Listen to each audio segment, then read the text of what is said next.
Alors ouais, c'est un peu lourd, hein, comme je vous l'ai dit, 235 mm de large, c'est assez lourd. Mais quand on voyait le profil comme ça, on voyait bien qu'il a arrondi sur l'épaule. Alors il est tout neuf, hein. Voilà, il est tout neuf, vraiment. Ça va aller sur la caisse, on va niquer des Porsche avec ça. Vous en faites pas. Boum. Salut à toute la Grip Army et bienvenue. Dans cet épisode, on parle des pneus compétition. Qu'est-ce qui les différencie des pneus normaux? C'est parti tout de suite.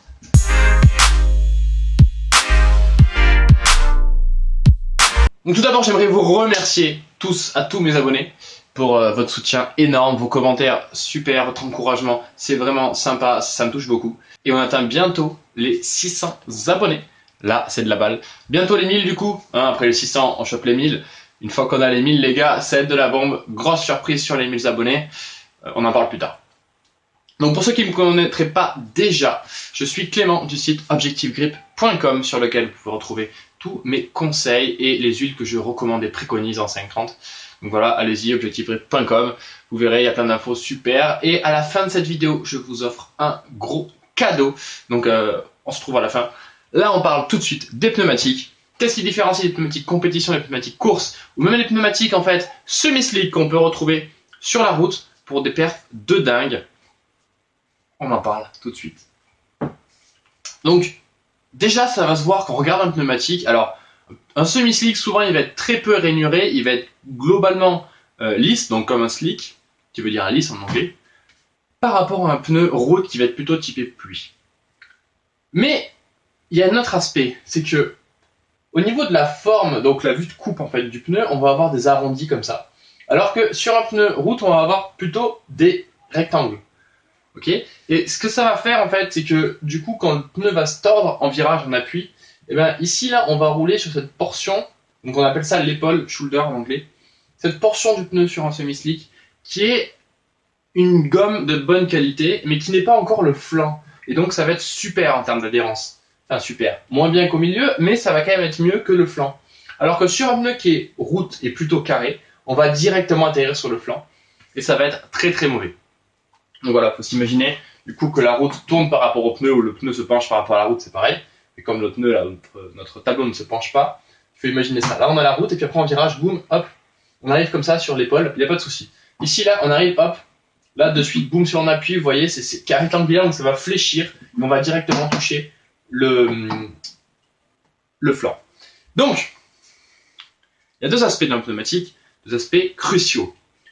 La carcasse, qui est la structure en fait du pneu, la structure interne, donc ce qu'on a les bords à l'intérieur, et ensuite la gomme. La gomme vient se mettre sur la structure globale du pneu. D'abord il y a la structure, ensuite il y a la gomme. La structure c'est quoi? C'est composé de tissage, un peu donc de fibres textiles, mais aussi donc de cordes aussi entre autres, mais aussi de câbles, de fer, de ferraille tout simplement.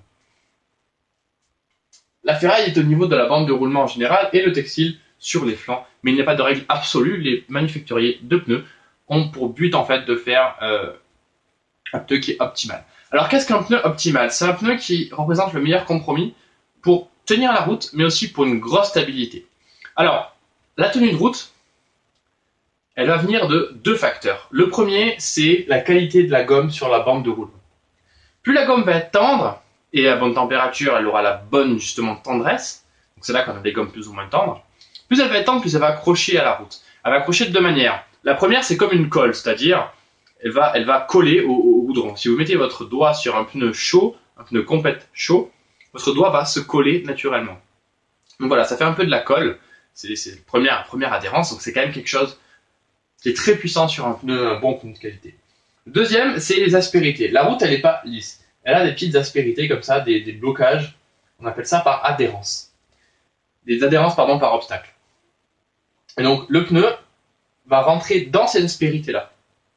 Et en fait, ce que ça va faire, c'est que la gomme, si elle est tendre, elle va pouvoir se déformer et rentrer là-dedans. Si elle est dure, elle va moins se déformer, moins rentrer là-dedans. Et vous imaginez bien que plus la gomme rentre en profondeur, donc un petit peu ici, ou vraiment jusqu'en bas, elle sera plutôt bloquée, en fait, en latéral, ou même en longitudinal, parce que c'est des petits trous, tout ça.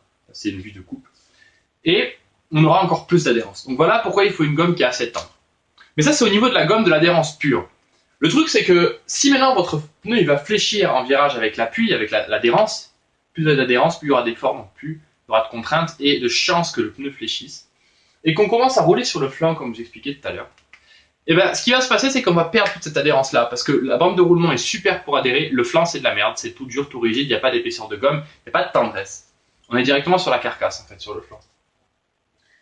Et donc, voilà, il y a deux façons, il y a deux choses importantes pour l'adhérence, c'est la qualité de la gomme sur la bande de roulement et le fait que le pneu permette de rester sur la bande de roulement, dans sa zone de confort du pneu, si vous voulez, dans la zone de performance ultime qui est à cet endroit-là.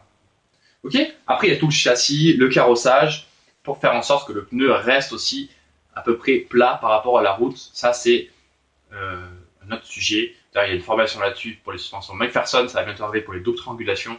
Donc si vous avez une McPherson, alors toutes les allemandes, toutes les françaises, la majorité des japonaises ont des McPherson, donc surtout en traction, hors les Honda Civic. Quoique les dernières maintenant utilisent des McPherson. Et voilà, même les Porsche, les BM. C'est du McPherson, donc voilà, je mets un petit lien là sur la formation de programme pour vous expliquer comment avoir une grip ultime sur une McPherson. Bref, donc ça c'est la première chose, c'était la gomme. Maintenant la carcasse. La carcasse, elle va avoir deux effets. Le premier, ça va être de maintenir la gomme en contact avec le sol sur un plan.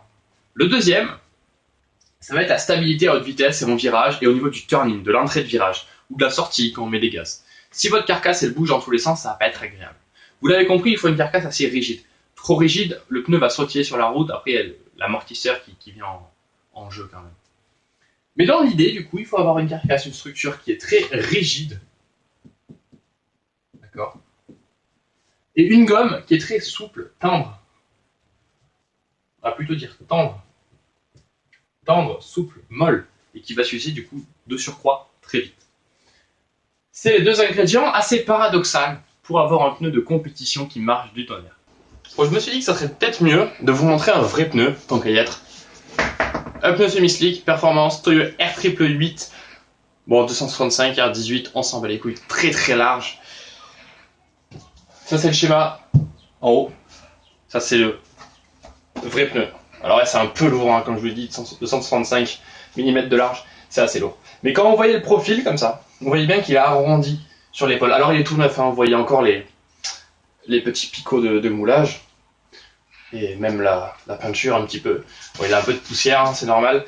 J'ai fait un peu rouler pour venir, mais rouler à la main. Hein. Mais voilà. Ça, c'est le profil d'un pneu semi-slick de très bonne qualité, avec une gomme bien tendre. Alors je sais pas si on peut voir, mais ça se déforme si j'appuie à la main, au doigt, comme ça. Donc imaginez, avec le poids de la voiture. En virage, même en charge. Donc ouais, il a une courbe comme ça.